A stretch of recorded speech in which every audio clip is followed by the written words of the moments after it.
श्री स्वामी समर्थ. श्री गुरुदेव दत्त. श्री श्रीपाद वल्लभ. श्रीपाद वल्लभांनी भक्तांना सांगितलेली 12 अभयवचनं मी आता इथे सांगणार आहे. भक्त हो, तुम्ही ते एकतर लिहून घ्या किंवा हे रेकॉर्ड करून घ्या. ती 12 अभयवचनं तुम्ही ऐकल्यानंतर श्रीपाद श्री वल्लभांचं पारायण करत असताना कोणकोणत्या गोष्टी सांभाळायच्या आहेत आणि दैनंदिन जीवनातही आपण कोणकोणत्या गोष्टी सांभाळायच्या आहेत हे ह्या 12 अभयवचनातून तुम्हाला नक्कीच कळेल. तेव्हा ती 12 अभयवचनं अशी आहेत. पहिलं म्हणजे माझ्या चरित्राचे पारायण होत असलेल्या प्रत्येक स्थळी मी सूक्ष्म रूपात असतो असं श्रीपाद श्री वल्लभ म्हणतात. 2 म्हणजे मनोवाक कार्यक्रमणाला मला समर्पित असलेल्या साधकांचा मी डोळ्यात तेल घालून सांभाळ करत असतो. 3 श्री पीठिकापुरममध्ये मी प्रतिदिन मध्यान्ह काळी भिक्षा स्वीकारतो. माझे येणे हे दैव रहस्य आहे. 4 सतत माझे ध्यान करणाऱ्यांचे कर्म ते कितीही जन्मजन्मांतरींचे असले तरी मी ते भस्म करून टाकतो. 5 अन्न हेच परब्रह्म, अन्न मो रामचंद्राय. अन्नासाठी तळमळणाऱ्यांना अन्न दिल्यास मी त्या दात्यास नक्कीच प्रसन्न होतो. 6 मी श्रीपाद श्री वल्लभ आहे.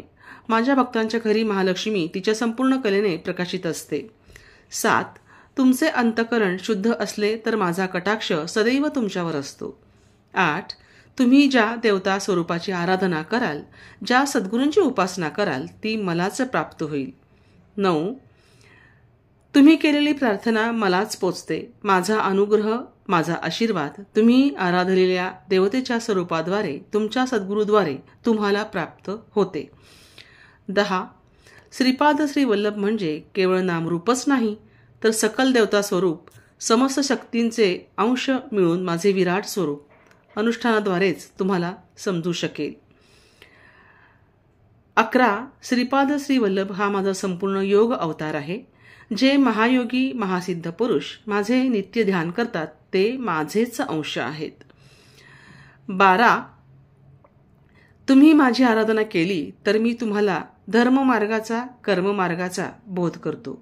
तुम्ही पतित होऊ नये म्हणून मी सदैव तुमचे रक्षण करतो. श्रीपाद श्री वल्लभांची कृपा संपादन करण्यासाठी आपल्या अहंकाराचा पूर्णपणे नाहीसा होईल अशी काळजी घेतली पाहिजे.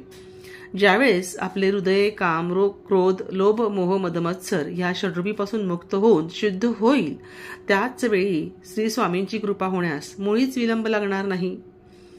तसेच श्री दत्तप्रभू हे अल्पसंतोषी आहेत.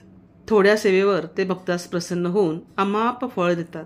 असे हे श्री गुरुदत्तांचे अवतार आहेत. श्री दत्त हे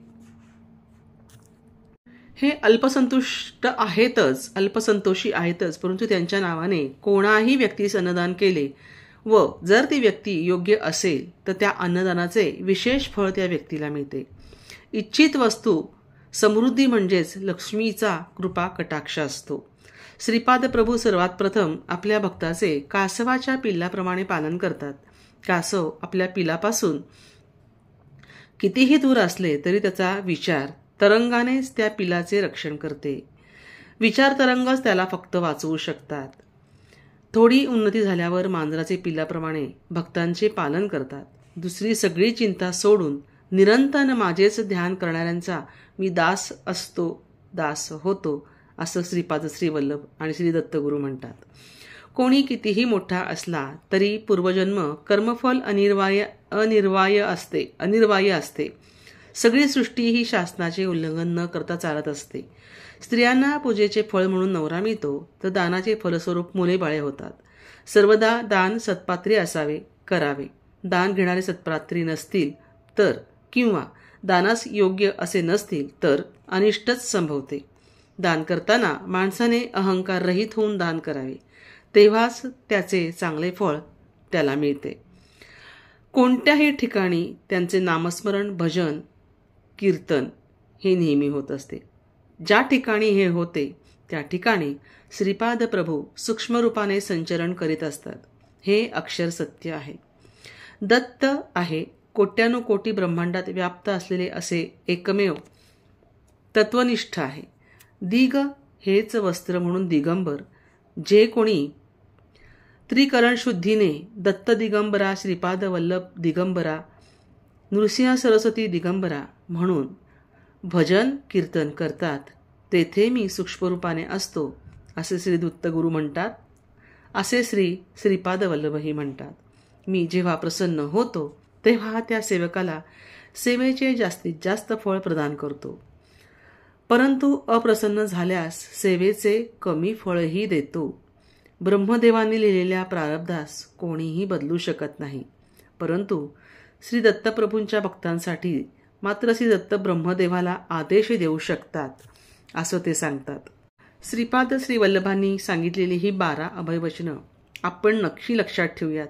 तसंच याचा प्रसार जितका जास्तीत जास्त करता येईल तेवढा आपण करूयात, म्हणजे ज्यांना या 12 वचनांबद्दल माहीत नसेल त्यांना सुद्धा याची माहिती होईल आणि ते देखील या वचनांप्रमाणे स्वतःला श्रीपाद श्री वल्लभांना श्री दत्तगुरूंना समर्पित करण्याचा नक्कीच प्रयत्न करतील. आपण ज्यांना ज्यांना हे शेअर करू किंवा ज्यांना ज्यांना हे प्रसारित करू त्या लोकांना त्यांच्या वागण्यात त्यांनी बदल केल्यानंतर त्याचं पुण्य तुम्हाला सुद्धा मिळणार आहे बरं का, हे लक्षात ठेवा. आपण जेव्हा कोणतीही चांगली गोष्ट करतो तेव्हा त्या चांगल्या गोष्टीचं फळ आपल्याला नक्कीच मिळतं. आत्ताच श्रीपाद श्री वल्लभांनी सांगितलं की जिथे असं चांगलं कार्य होतं तिथे मी सूक्ष्म रूपाने वावरत असतो. म्हणजेच श्री दत्तगुरू सूक्ष्म रूपाने तुम्ही जेव्हाही चांगलं कार्य कराल, पुण्य कार्य कराल तिथे ते असतातच. तुमच्याकडे त्यांचा दृष्टी कटाक्ष असतोच असतो. म्हणून स्वामी भक्त हो, दत्तगुरू भक्त हो, श्रीपाद श्री वल्लभ भक्त हो, तुम्ही ही 12 वचनं स्वतः पाळा. तुमच्या घरातल्या कुटुंबियांना पाळायला सांगा. त्याचप्रमाणे तुमचे जे मित्रमंडळ असेल, कौटुंबीय मित्र असतील त्यांना देखील हे सगळ्यांना पाठवा.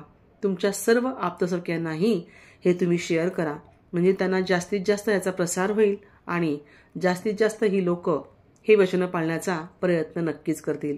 मी आता इथेच थांबते. तुम्हाला हा व्हिडिओ आवडला असेल, ही 12 अभय वचनं आवडली असतील तर मला नक्की कमेंट्समध्ये कळवा आणि एक लाईक करायला अजिबात विसरू नका. कमेंटमध्ये श्री स्वामी समर्थ लिहायलाही विसरू नका. तसेच तुम्ही जर नवीन असाल तर ह्या ब्रह्मांड नायक चॅनलला सबस्क्राईब करा आणि शेवटी बेल आयकॉनवरती क्लिक करा, म्हणजे तुम्हाला असेच नवनवीन विषयांचे माहितीपर व्हिडिओ नक्की मिळतील. मी इथेच थांबते. श्री स्वामी समर्थ.